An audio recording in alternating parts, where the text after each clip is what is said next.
Salut Mathieu, alors, t'as passé une bonne semaine? Ouais, pas mal, et toi, ça va bien? Ouais, nickel. Alors on commence par quoi aujourd'hui? Bah il y avait le début du Ramadan cette semaine. Mardi 13 avril, c'était le début du Ramadan pour les musulmans dans le monde. Et c'est l'occasion de parler de l'islam en France. L'islam en France, c'est la deuxième religion derrière le catholicisme et on estime entre 5 millions et 8 millions de croyants. Alors tout le monde n'est pas pratiquant bien entendu, mais la tendance est à la hausse et il y aurait a priori entre 12 et 18 millions de croyants en 2050. Le Ramadan, c'est un mois sacré, c'est un mois qui est centré autour du don, le fait de donner à son prochain, de donner aux plus pauvres par exemple. Mais c'est aussi un jeûne. Un jeûne, c'est une période où on ne mange pas. Et pendant le Ramadan, les pratiquants ne doivent pas manger depuis l'aube jusqu'au coucher du soleil. Donc c'est l'occasion aussi le soir de se réunir entre familles, entre amis, etc. Mais malheureusement, avec la pandémie, cette année encore, ce sera compliqué. Bon, parfait. Et puis sinon, Covid, encore malheureusement, écoute, on n'est pas sorti de l'auberge. Petit tour d'horizon des infos Covid. En France, pour commencer, on a appris de la bouche du ministre des Comptes publics que la facture du Covid s'élevait à 425 milliards d'euros. Ça, c'est la différence entre le déficit qui était prévu avant la pandémie et le déficit qu'il y aura en 2022. Ça, c'est parce que l'État, d'abord, a beaucoup plus dépensé et il a reçu aussi moins d'argent. Évidemment, l'économie est au ralenti. Donc, comme on dit en français, la facture est salée. Au Québec, ensuite, nouveau couvre-feu depuis dimanche dernier à 20h. Et ce couvre-feu a du mal à passer. Il y a eu une grosse manifestation dimanche avec de la casse. Et lundi aussi, des personnes ne respectaient pas le couvre-feu, même si c'était plus calme. Et on sent bien que autant au Québec qu'ailleurs, beaucoup de gens commencent à en avoir marre. Ils doutent aussi des mesures de restriction imposées par les différents gouvernements.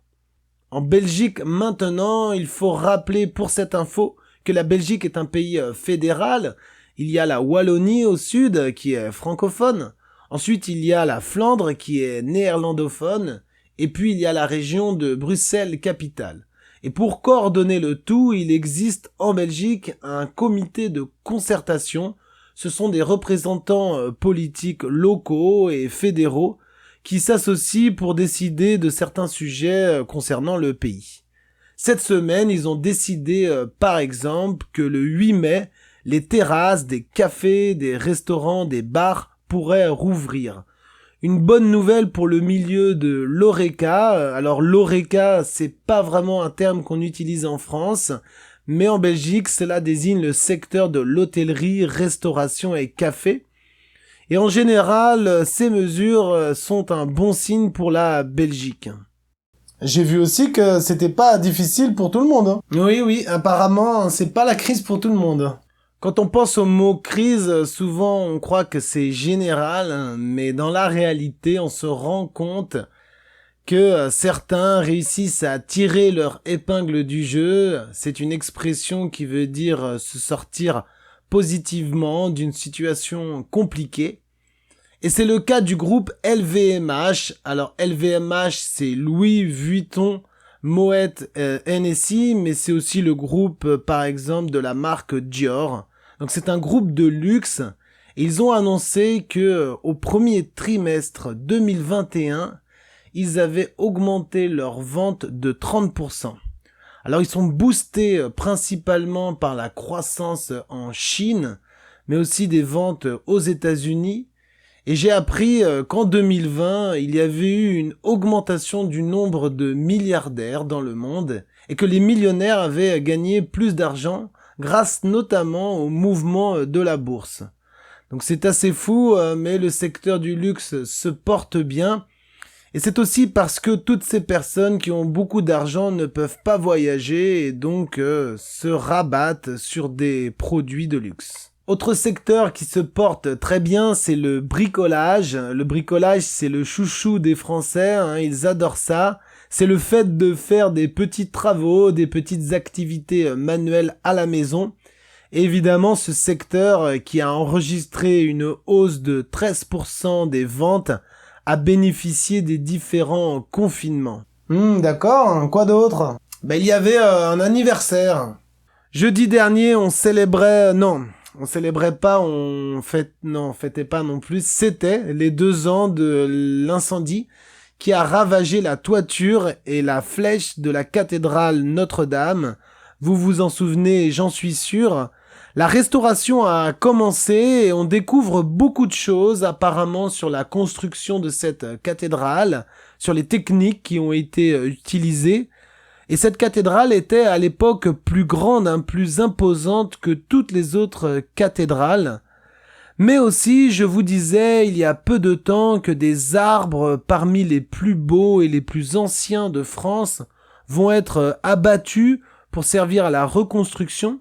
Et certaines associations, certaines personnes s'opposent à cela. Ils qualifient en effet cela d'écocide. Alors il faut rappeler que la fin de la rénovation est prévue pour 2024, comme l'a promis Emmanuel Macron, pour coïncider avec l'ouverture des Jeux Olympiques de Paris. Bon, t'as pas un truc un petit peu plus léger là pour terminer? Oui, j'ai quelque chose d'un petit peu plus rigolo, d'un petit peu plus cocasse. Allez, pour terminer, une petite nouvelle rigolote. J'ai découvert qu'en France, il existe une commune qui s'appelle Bitche. Alors, vous allez me dire, mais tu ne connais pas toutes les villes de France? Non, bien évidemment, il y en a 36 000, donc il y en a beaucoup. Bitche, c'est situé dans l'est de la France, en Moselle. Et Facebook avait fermé la page de cette commune en pensant que c'était une page d'insultes avec des gros mots. Et en réalité, cette page Facebook était très utile à la ville de Bitche, qui était bien embêtée de cette situation. Et après un mois de réclamation, apparemment c'est compliqué puisque Facebook c'est de l'intelligence artificielle, ce sont des moteurs qui excluent les pages. Finalement, la ville de Bitche a réussi à retrouver sa page, elle est très contente et elle pourra de nouveau dialoguer avec ses concitoyens. Voilà pour aujourd'hui les amis, n'hésitez pas à partager cette vidéo, un petit pouce bleu, un petit commentaire, abonnez-vous, vous connaissez la ritournelle. Suivez-moi sur Instagram aussi, je poste pas mal d'infos, de choses sympas sur le français. Je vous souhaite donc un bon week-end et à la semaine prochaine.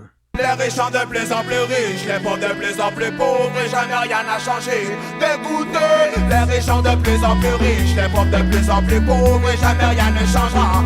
Écoute ça, le gouvernement ne fait rien pour ceux qui dorment dehors. L'été il les laisse galérer, l'hiver il ramasse les corps. Moi j'ai mal à chaque fois quand je prends le métro. Oh yo, je descends à Gare du Nord, je vois un clochard qui dort. Je descends à Bastille, je vois plein de chaclos qui disent c'est la CA.